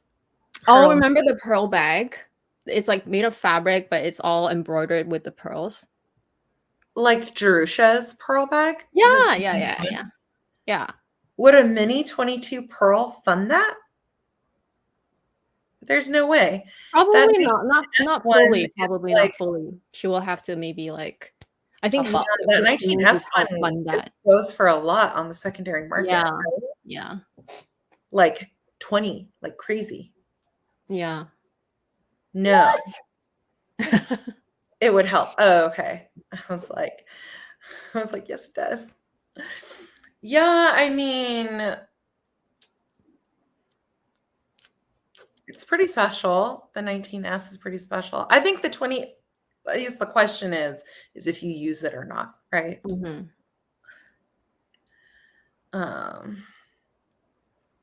Do you have that one, Maddie? I do. You want me to go get it? The mini, yeah, sure. Because the mini Pearl 22, I tried to get my hands on it, obviously, because I was too late to the bandwagon by the time plus I think I didn't have my essay anymore at the time. So Blue Egyptian says she can buy it new for 12K. I would be, if you're getting it for 12K, I would say I think it sells for more. But this is the Mini 22 with pearl. Yeah. The pearl is what made it. Yeah. Yeah. It's a great bag. Okay. Lots of different ways to wear it. Really cute, convenient. The only thing is it's like open at the top. Mm. So but it's not that bad though. I don't find it open. It's not that bad, but I will say like there are some because it's a very casual bag, there are some situations where I would have used it if it did close at the top, but didn't use it because it didn't. Does that make sense? Yeah. But it's really cute. Pearl's really cute. And when I brought it to like London, so many people were like, oh my gosh, I love that bag. How did you get that bag? Where did you get that bag? So I personally would have a hard time letting this one go. Yeah. Because like I have just the regular version, but I find the bag, the 22, the mini especially, it's hard to explain until you own it and then you start using it, and then you know what I mean by like it's such an easy bag to use. And you grab it more often than you think, and you never want to let it, like you never want to rotate out of it. Like I have to make the effort to rotate out of it, but it's such a, it's hard to understand because it also is like, it doesn't look very good on its own, like on the whatever, on the hanger in the store. It just looks like nothing, right? It's just like a little bucket, not even a bucket. It's just like a pouch, right? And so it's really hard to explain until you own it. So I feel like because I am really attached to how easy the bag is once you start using it, like it's so practical to me that if I own this version, I would probably never let it go. Especially if I bought it from my store, and like I'm more attached that way. If I bought anything secondhand, I'm less attached to it. Even if it's like a nice thing, I would still be less attached to it if it's secondhand. But if I bought it myself from the store, I would be super attached to it. And if I have this version, especially, I would probably not let it go. But that's just my opinion. What do you think, Kat? I don't have this bag, but I know that almost everyone who has this bag, they just absolutely fall head over heels after using it, because it looks good on when you wear it and it's practical. So it's like a bonus, right? It's like, wow, it's extra good. Yeah, I mean, look at how cute it is. It's for some reason the pearl just makes it. Even though I have the regular version, I still like it enough. So I'm gonna pull Blue Egyptian's question. So she said that I think the bag's not going more than 12K now because of the resale market, but so she's thinking about selling this pearl bag and getting this other that the other pearl, right? The full pearl one. I don't okay, this is like for me, because I don't have this pearl bag, but if I have a bag that's so practical for me, in my lifestyle, I would rather keep that bag because I know that I'll get a lot of use out of it.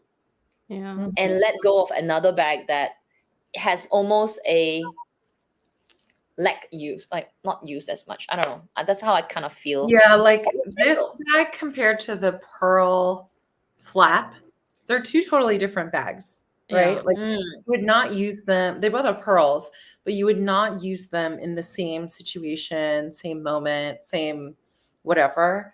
But if you had like another black mini, to fund the pearl, because that would be like if you had like if you had both of those bags in your collection and you're looking like, I can't decide which one to use for this same situation, that would be the one that I would sell for it. This is just so different that if you sell it, you'll end up like maybe regretting, right? You might miss it.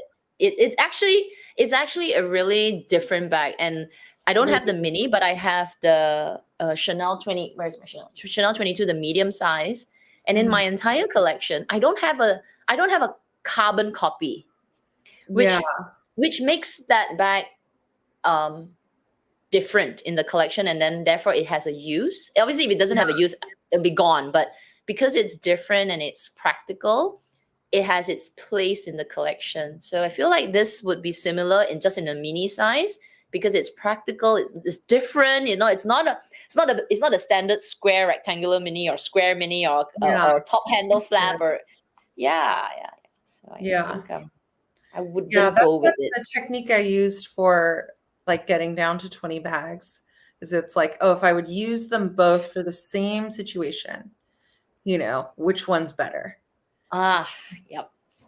So how are you doing with the selling, like not selling, how did like downsizing? I'm doing good. I have to get rid of either one or two more.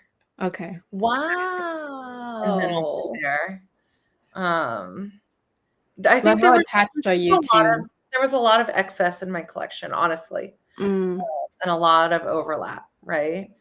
And like I got so many new bags in the last 6 months that it makes sense, right? Because so it's like, all right, I don't know. For me, it's like you see that shelf is like full. I don't need to try and shove 5 more bags onto there. You know, like I don't need another shelf over here shoved full of bags. Like it would make me crazy. So I think it's good. I feel like tight. It's a tight 20. Right. That's great. So what did you start? How many did you start off with? I'm curious. I think it was like 30. Oh, wow. You trimmed 10. That's awesome. Yeah. Wow. Yes. Some tough decisions were made. Oh, And tough I told myself one day I'll get down to 10, yeah. but Oh, no, first I 10 said, okay, would 10, be and then we'll different. try to bring it like 5. But then I said, I think I can't do it. 10 would What? just be so different. It'd be a It would totally be different really. way of, it'd be an evolution in style philosophy. Yeah, true. Actually, I thought about, okay, say one day I'll cut it because I think I'm about 16 bags now, something like that. That's So good. cutting 6 bags, and the 6, they're part of the H already. 6 or Chanel, right? I Mhm. don't really, it'll be like you, like tough decisions got to be made. And then from that, if I were to say, I'm just going to keep 5, and you're right, it's a philosophy. It's probably like 5 bags that I'll use until I die. That kind of, it's totally like, I'm a grandma, and I just only want to use practical bags. I mean, honestly, like I can see myself like just using this until I die. Like if I, just if I was to totally change my fashion philosophy, fashion aesthetic, be more like a lot of my friends who just have one bag. Yeah. I think I could do it with I could maybe do 2. I could do this and then the Birkin, and then it's like those are my 2 bags. That's where I want to be in 20 years. It'll be like I've only got 3 bags. Not if if it was 2 bags. We're just wearing jeans and a t-shirt all the time also, right? Like it would be a totally different style philosophy. It would be like jeans and a t-shirt and a North Face jacket, like the way that everyone else here dresses.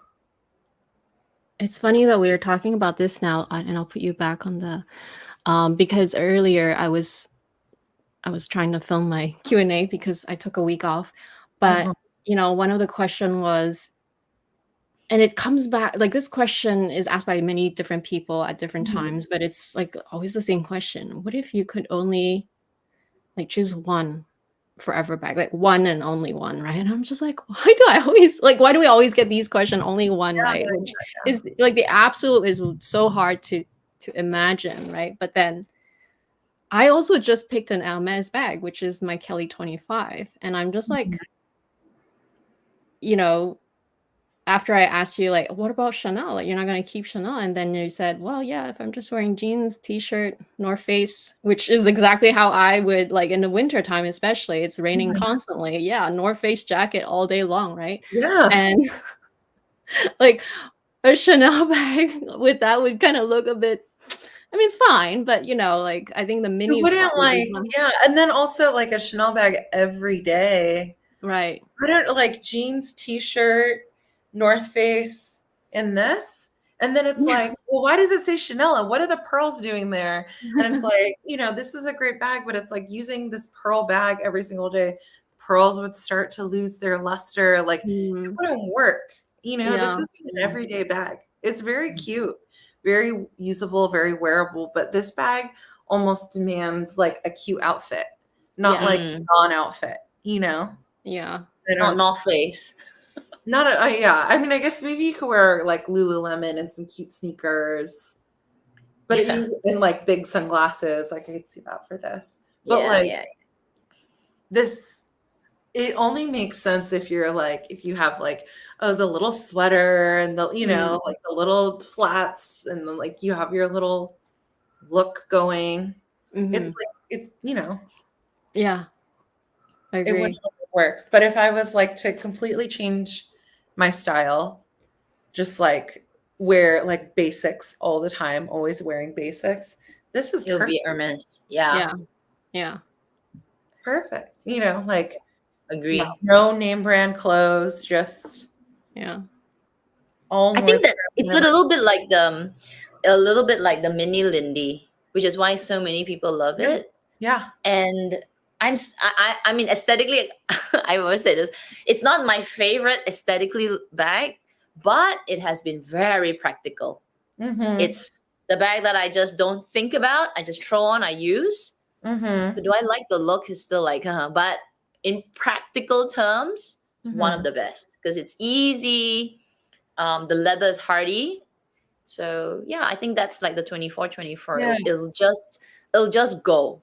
Yeah. It'll just work. Just go.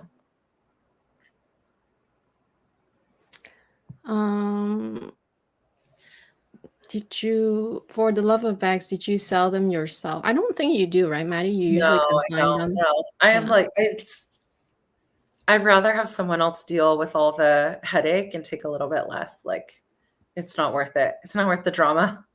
I also I work full time, so it's not like it's like so time consuming. Like, yeah, it could be a full time job. Stress. It's a full-time job and selling. stressful. If you have 10 bags to sell in a row, it's a lot. It's Stress, the liability, yeah. I don't really have the audience, like. I find even with I do a bit of both.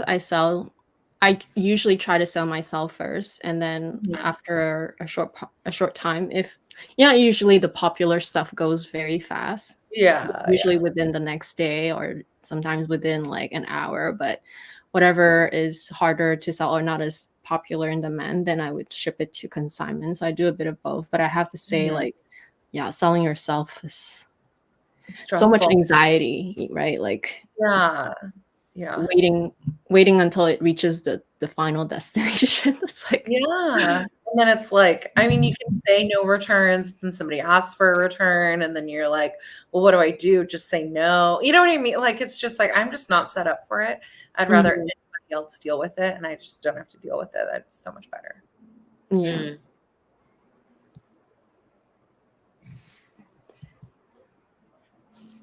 Do you have Maddie, do you have the 19S Pro? The one that No, I don't. Yeah, I remember that bag when I don't know why, but at first, because I'm pretty sure I remember the collection. Yeah, it was the collection with the big earrings, right? And then and then I'm pretty sure I did not even like notice the bag until some people started unboxing it. I think the one person that made me aware and like suddenly become super interested in the bag was Victoria. It's her full name. In the fro. Yeah. So after I saw her video, I'm like, oh, I guess this bag is popular. And then of course, everyone started unboxing theirs too. And of course, at that point, I was already too late when I started asking about it. Sure, yeah. But I didn't know it was going to be such a big hit. Did you feel like it would have been?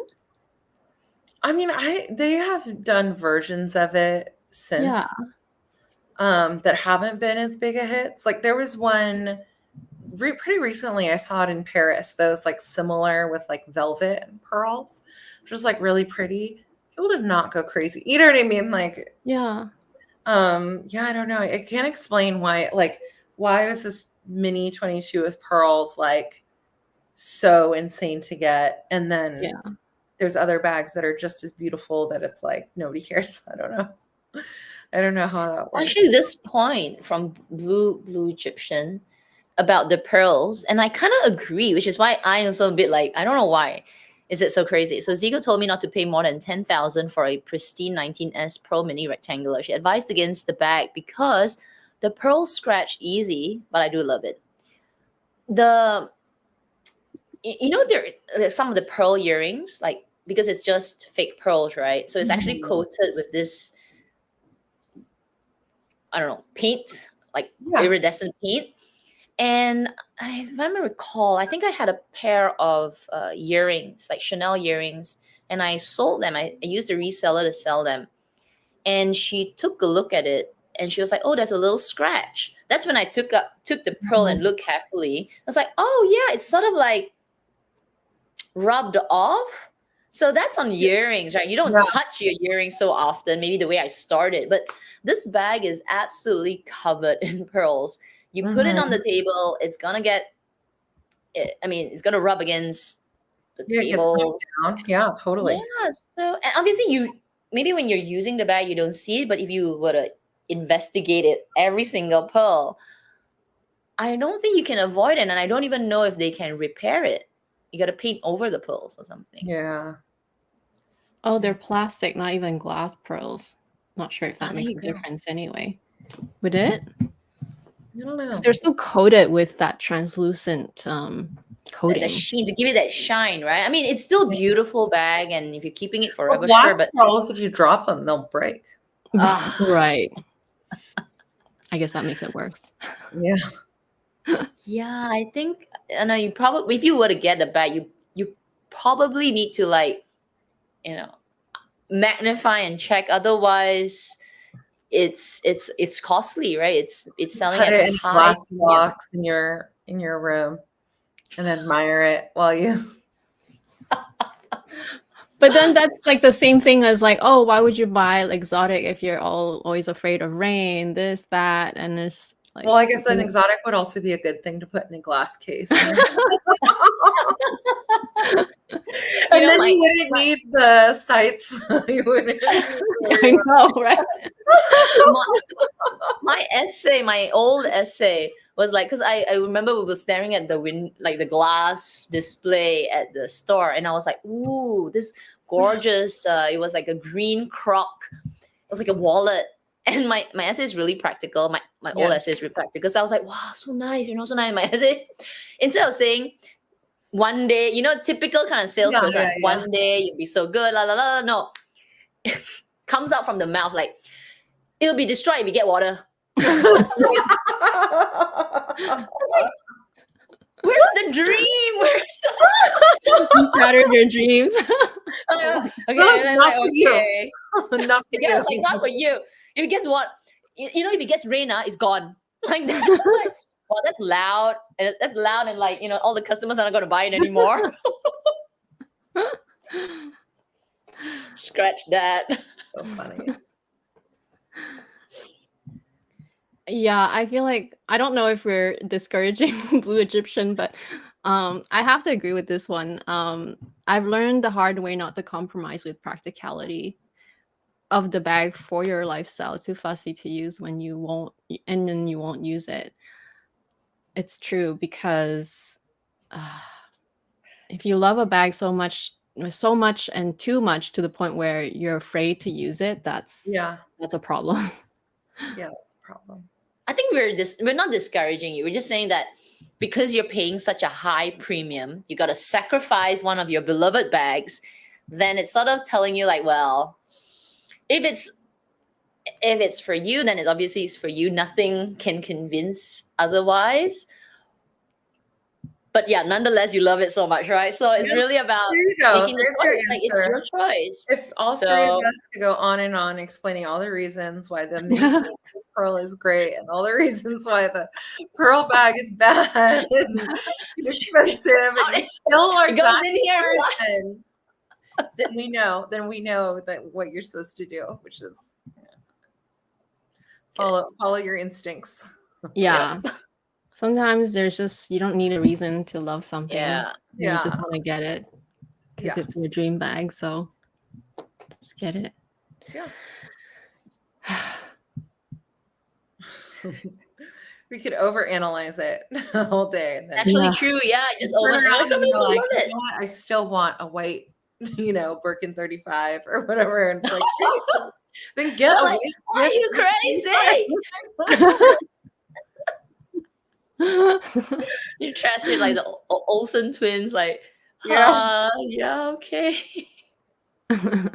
Yeah. I think for me, that is one of the reasons, although I love white, but that is also one of the reasons why it's not that I'm like really undecided about my Kelly 28, but I'm definitely more averse to using that one. Like, everything has to align. Perfect weather, perfect event, location. I have to wear white. Yeah. Because any little whatever gets on it, it's gonna, well, of course, if you can wipe it off, sure, it's fine. But like, but it's Epsom, right? Yeah. So there's that, at least. There's that.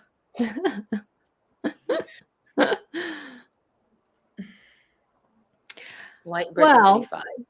I think, yeah, we are at the 2-hour mark, and I know it's your bedtime, Maddie. I know. You I had get a up so long week. early, you guys. We're I'm a grandma. we're sort of used to it, I guess. Like, used to it. It's still a commitment every week, 2 hours plus, right? Because we stay Yeah, after as well to plan yeah. our content. But we appreciate you so much coming on, chatting with us. It's Oh my been gosh, I have so much fun with both of you. I just feel like how many times did we like kill ourselves laughing? I hope other people were in it. 'Cause- Maybe 6 months from now, Yes, Maddie, oh my there'll be gosh. like new bags. Like, whoa, No, what happened to the hopefully- Well, I don't know. We'll see. We'll see. You know, like, listen, twists and turns on my Hermes journey for sure. You never Never know, know. for one. And so we'll see how that goes. And then, yeah, I have one more Chanel bag for Kay, but then I'm going to take a little bag, right? Or just like, I have curated my collection. We'll see how that goes. So, yeah. We're excited to follow your journey, especially like who knows what's going to happen with Chanel too. That would be Yeah. something we can also touch on next time we have you back. Hopefully you'd want to come back because we Yeah, love oh my having gosh, you here. But thank you so much for spending 2 hours with us. Oh my gosh, thank you so much for your time. And I hope you have a great weekend. And Yeah, you we'll thank you everyone who joined and for the conversation too. It's like it's so fun. So yeah, and please thank follow you. Maddie, guys, if you haven't already. Her videos are like a wealth of knowledge, especially like her love for Chanel is so extensive. So her channel's already linked. And yeah, we'll just say good night here because I know Maddie needs to go to sleep. All right. Okay. Bye. Bye, guys. Thank you. We'll see you Bye. next week. Bye. Bye.